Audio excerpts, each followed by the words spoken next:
Students of class 12th economics बेटे, जैसे कि ना हमारा chapter number 10 government budget continuity में है, जिसमें बेटा हम डेफिसिट की बात कर रहे हैं। अभी तक हमने बेटा आपका जो है रेवेन्यू डेफिसिट उसके बारे में बेटा हमने बात कर ली है। तो आज बेटा हम आगे बढ़ते हैं कौन सा डेफिसिट, फिस्कल डेफिसिट की तरफ से।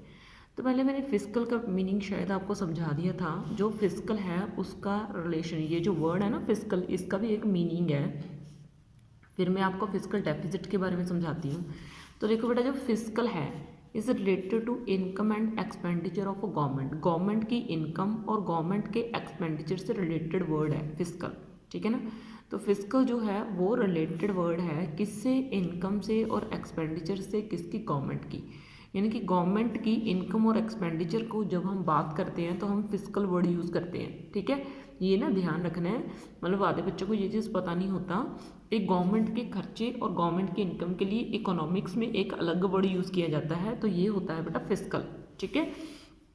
तो देखो बेटा फिस्कल डेफिसिट, तो फिस्कल डेफिसिट जो है, डेफिसिट का मीनिंग क्या होता है, कमी पड़ जाना, ठीक है ना। यानी कि जब सरकार के खर्चे क्या हो जाते हैं, ज़्यादा हो जाते हैं और सरकार की इनकम क्या रह जाती है, कम रह जाती है, ठीक है। तो fiscal deficit is the excess, यानी कि बढ़ोतरी होती है किसकी, टोटल एक्सपेंडिचर की, कि टोटल एक्सपेंडिचर बढ़ जाता है किससे बढ़ जाता है, टोटल रिसिप्ट से। तो टोटल एक्सपेंडिचर बढ़ जाता है टोटल रिसिप्ट से। समझ में आई बात बेटा मैं आपको क्या बोल रही हूँ।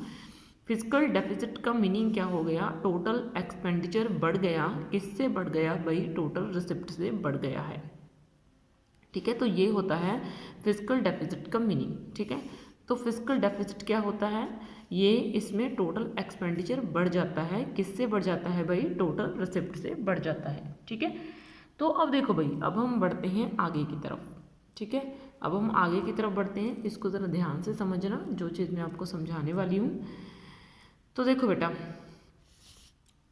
फिस्कल डेफिसिट को निकालने का फॉर्मूला, इसमें ना ये चीज़ आपने ध्यान रखनी है, अदर देन बोरिंग। ये क्या बोल रहा है कि अदर देन बोरिंग को, तो बोरिंग यानी कि उधार, ठीक है ना। उधार को छोड़ के, मतलब उधार बीच में नहीं लेना। मैं आपको समझाऊंगी ये चीज़ की ये क्या बोल रहा है।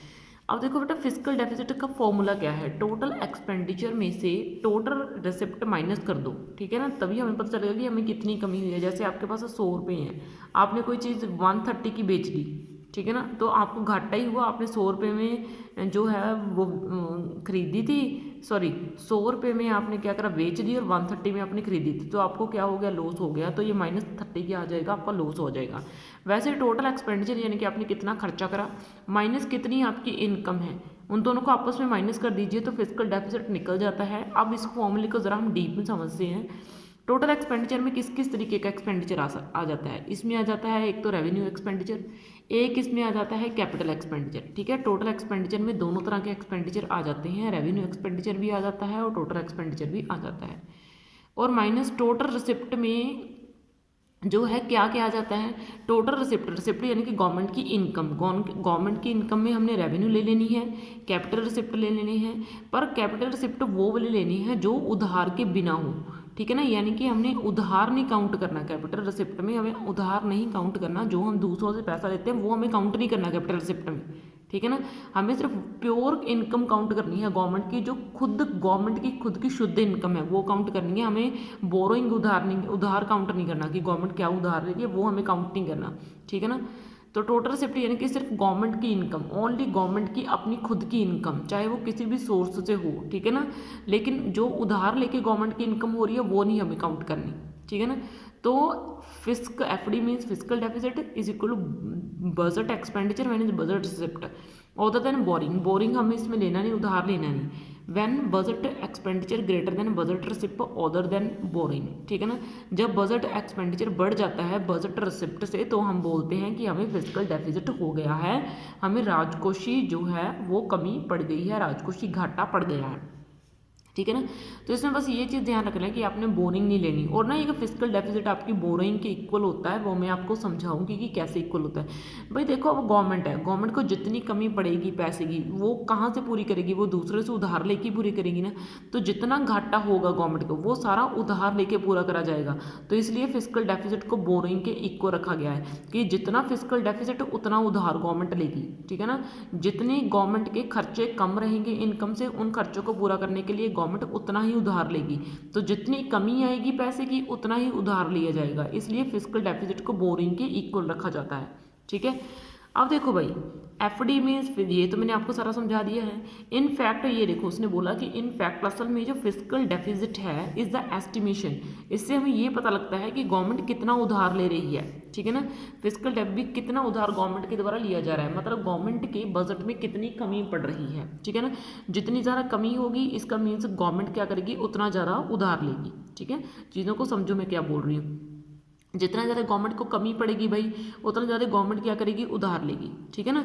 तो फिजिकल डेफिसिट क्या होता है, एस्टिमेशन होता है किसका भाई, टोटल बोरोइंग का, किससे, बाय द गवर्नमेंट। भी गवर्नमेंट जो है कितना उधार ले रही है ये फिजिकल डेफिसिट में काउंट किया जाता है, ठीक है बेटा। इट इज़ ऑफन कॉल्ड, इसको क्या बोलते हैं हम, ग्रोस फिजिकल डेफिसिट भी हम बोल देते हैं, ठीक है ना। तो अब देखो बेटा, ग्रोस फिजिकल डेफिसिट जो है वो उसका फॉर्मूला क्या है, ये ना सारे छोटे छोटे फॉर्मूले मैं आपको इसलिए अच्छे से करवा रही हूँ क्योंकि बेटा आपके न्यूमेरिकल पोर्शन आएगा तो न्यूमेरिकल पोर्शन में आपको फिर प्रॉब्लम आएगी, तो इसलिए मैं इन एडवांस ही आपको ये फॉर्मूला जो है वो रीड करवा रही हूँ। तो देखो बेटा, ग्रोस फिजिकल डेफिसिट में क्या आ जाता है, boring from RBI means government कहाँ कहाँ से उधार लेती है, ठीक है। ग्रोस का मीनिंग कि अगर मैं उधार लेके चलूँ, नेट का मीनिंग अगर मैं उधार ना लेके चलूँ, ठीक है। हम नेट पढ़ रहे हैं यानी कि हम उधार काउंट नहीं कर रहे हैं, ठीक है। तो इसमें क्या आ जाता है भाई, बोरिंग फ्रॉम आरबीआई, एक तो गवर्नमेंट आरबीआई से उधार ले सकती है, एक अब्रोड इंटरनेशनल यानी कि बाहर वाली कंट्री से उधार ले सकती है। नेट बोरोइंग एट होम, या हम जैसे मार्केटिंग वाले मतलब कि मार्केट जो है बोरो वो कर सकती है, हमारे लोगों का पैसा उधार ले सकती है, ठीक है ना। तो ऐसे होता है कि गवर्नमेंट इन चीज़ों से उधार लेती है। जो ग्रोस वर्ड आ जाए तो इसका मीनिंग हमें बोरिंग ऐड करनी है, अगर ना आए तो हमें बोरिंग ऐड नहीं करनी, और हम प्योर की बात करते हैं, हम ग्रोस की बात नहीं करते, ठीक है। अब देखो बेटा, ये तो पहले आप ये समझना बस, फिजिकल डेफिसिट का मीनिंग उधारों के इक्वल क्यों हो गया, मैं आपको बार बार इसलिए समझा रही हूँ ताकि किसी बच्चे को कोई दिक्कत ना आए, ठीक है। भाई देखो, जितनी कमी पड़ गई, अगर गवर्नमेंट को 10 रुपये कम रह रहे हैं, गवर्नमेंट का खर्चा 10 रुपये बढ़ गया और गवर्नमेंट के पास 10 रुपये कम है तो वो उधार लेगी 10 रुपये का। अगर 20 रुपये कम पड़ रहे हैं तो 20 रुपये का उधार लोगी। ये तो चाहिए, तो मैं सिर्फ आपको समझाने के लिए बोल रही हूँ, इतनी छोटी छोटी सी क्वांटिटी, इतना छोटा सा उधार थोड़ी ना कोई लेता है, ठीक है ना। और गवर्नमेंट तो अरबों करोड़ों के उधार ले लेती है, ठीक है।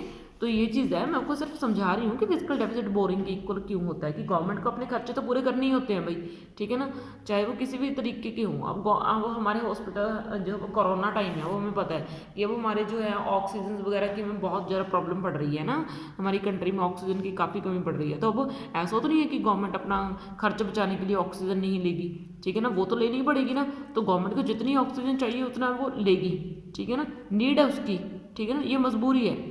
तो ये बात है, फिजिकल डेफिसिट का मीनिंग गवर्नमेंट ये नहीं देखती कि हम हमारा नुकसान हो गए कुछ भी, क्योंकि बहुत ज़रूरी खर्चे होते हैं जो गवर्नमेंट को पूरे करने ही करने होते हैं, चाहे वो सोशल वेलफेयर के लिए हो, चाहे वो रोड कंस्ट्रक्शन हो, चाहे किसी भी तरीके की कोई प्रॉब्लम हो, चाहे इकोनॉमिक इशू हो, उसके पूरा करने के लिए गवर्नमेंट को उधार लेना ही पड़ता है। तो इसलिए उतना ही उधार गवर्नमेंट लेगी जितना पैसा कम रह जाएगा, ठीक है। तो इसलिए फिजिकल डेफिसिट जितना होगा उसको पूरा करने के लिए गवर्नमेंट उतना ही उधार लेगी, इसलिए फिजिकल डेफिसिट और बोरिंग आपस में इक्वल रखे जाते हैं।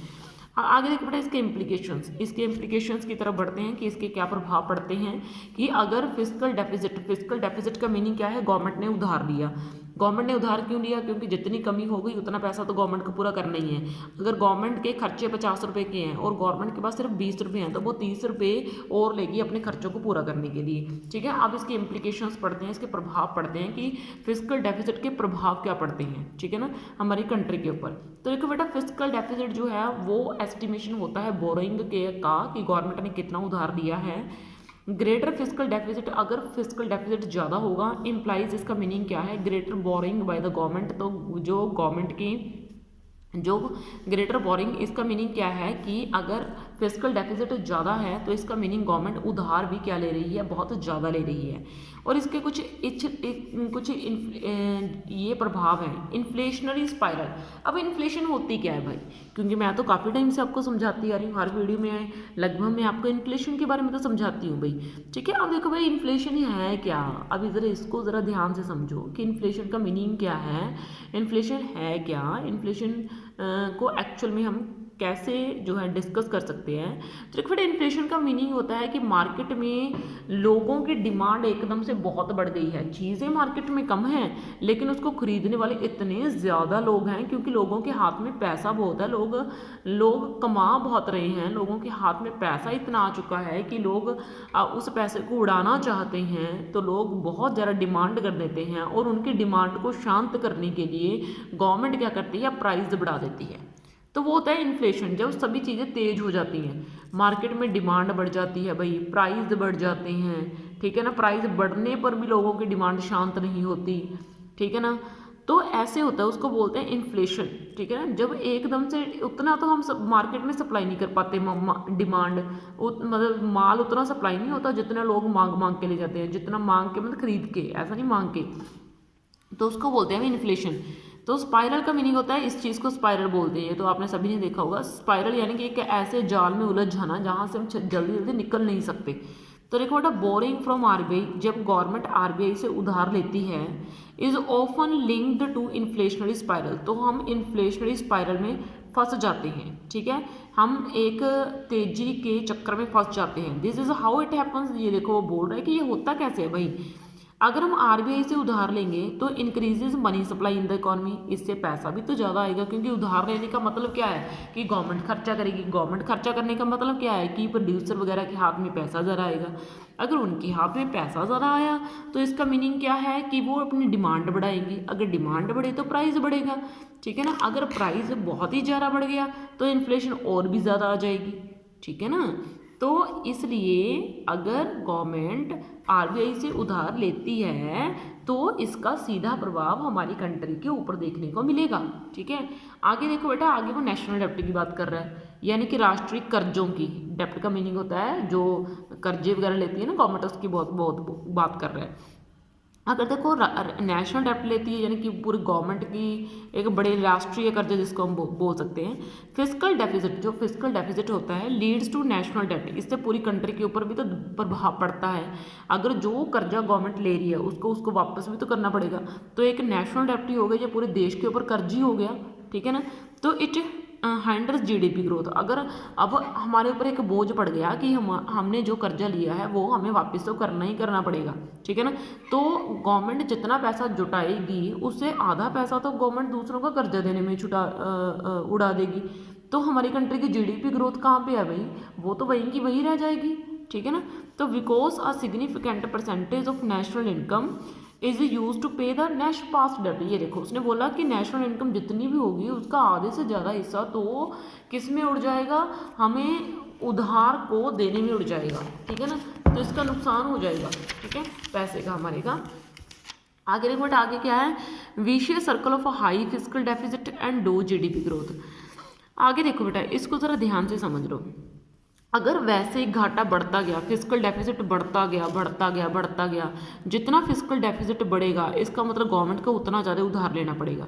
जितना गवर्नमेंट उधार लेगी उतना ही गरीबी का चक्कर ज़्यादा बढ़ेगा, क्योंकि मैंने आपको बता दिया कि लोग जो है, लोगों के हाथ में पैसा ज़्यादा आ जाएगा, और पैसा भी किन के हाथ में ज़्यादा आएगा, रिच पर्सन के हाथ में, गरीबों के हाथ में थोड़ी ना ज़्यादा आएगा। तो वो अपनी डिमांड बढ़ाएंगे, उनको शांत करने के लिए क्या करना पड़ेगा, प्राइस कम करना पड़ेगा।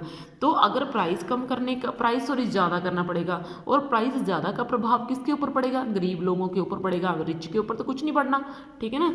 तो इससे एक तो ये कारण है गरीबी के ज़्यादा होने का, कि इससे गरीबी और ज़्यादा, जो गरीब लोग हैं वो तो पहले ही चीज़ों को बड़ी मुश्किल से अफोर्ड करवाते हैं, वो जो महंगी हो जाएंगी चीज़ें उनको कैसे अफोर्ड कर पाएंगे भाई वो, ठीक है ना।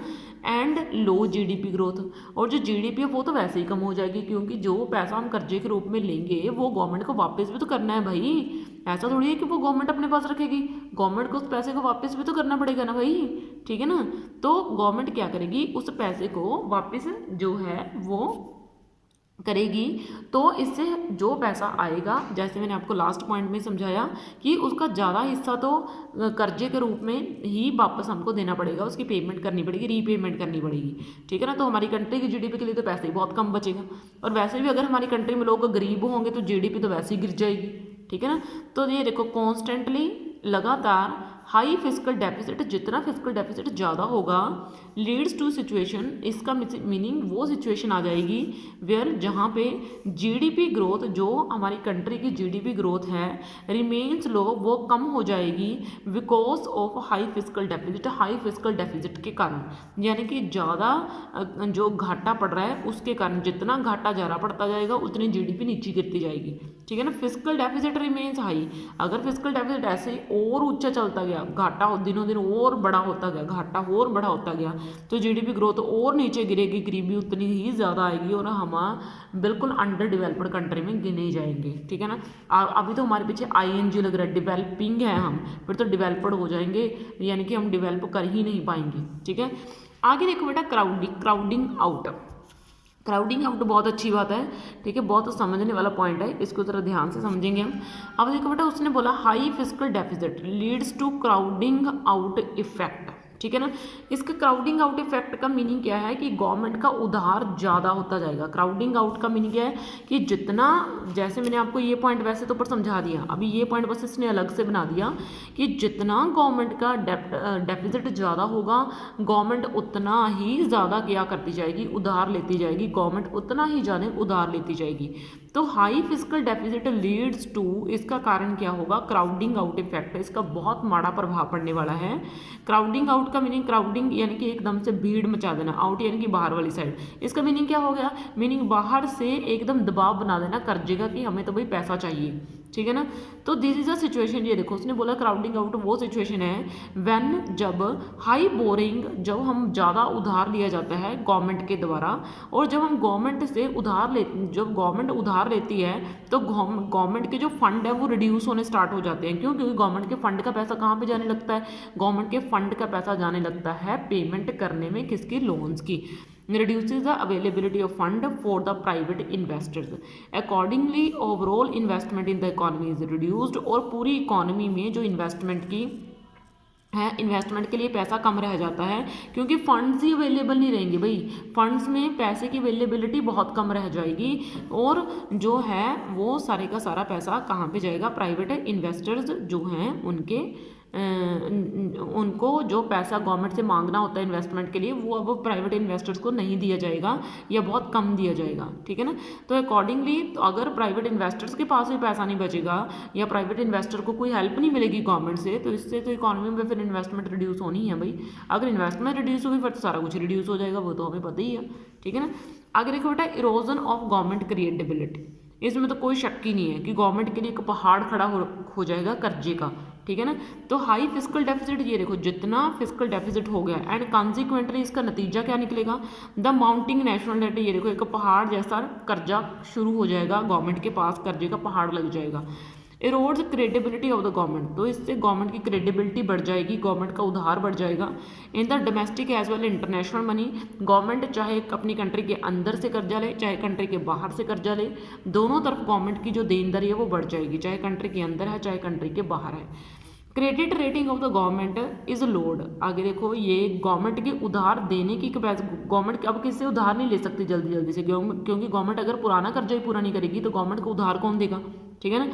तो गवर्नमेंट की जो क्रेडिट रेटिंग है वो कम हो जाएगी, owing to lower credit rating, अगर क्रेडिट रेटिंग कम हो जाएगी, यानी कि अगर हमारी कंट्री की तरफ कोई ध्यान नहीं देगा, क्योंकि हमारी कंट्री को लेकर एक मेंटालिटी बुरी बन जाएगी, तो जो पूरी कंट्री में आने वाले इन्वेस्टर्स हैं, जो हम पूरी कंट्री से हमारी कंट्री में आके इन्वेस्टमेंट करने वाले लोग हैं, वो पीछे हटना स्टार्ट हो जाएंगे हमारी कंट्री के स्टैंडर्ड को देख के, ठीक है ना। वो कहेंगे कि ये कंट्री का स्टैंडर्ड इतना रहा नहीं अब, ठीक है ना। तो there government investment from the domestic economy, तो वो हमारी इकोनॉमी में से इन्वेस्टमेंट करना क्या कर देंगे, बंद कर देंगे। तो इसका नतीजा क्या निकलेगा, जो जीडीपी ग्रोथ है वो क्या हो जाएगी, रिड्यूस हो जाएगी और वो कम हो जाएगी। ठीक है ना। तो ये जो है ना कुछ इम्पॉर्टेंट पॉइंट हैं जो इफेक्ट डालते हैं हमारी इकोनॉमी के ऊपर। तो ये फिस्कल डेफिसिट है, ठीक है। और फिस्कल डेफिसिट को आपने ध्यान रखना है कि ये बोरिंग के इक्वल होता है, क्योंकि जितना गवर्नमेंट को डेफिसिट होगा भाई वो सारे का सारा गवर्नमेंट ने उधार लेके ही पूरा करना है। ठीक है। तो बेटा मैंने आपको फिस्कल डेफिसिट समझा दिया है, फिस्कल डेफिसिट के इम्प्लीकेशंस करवा दिए हैं। अब बेटा नेक्स्ट वीडियो में हम आपका नेक्स्ट जो लास्ट रह गया है प्राइमरी डेफिसिट, वो बेटा हम क्या करेंगे, रीड करने वाले हैं। ठीक है। ओके बेटा, थैंक यू। तो इस वीडियो में आपका हो चुका है ये वाला पार्ट डन।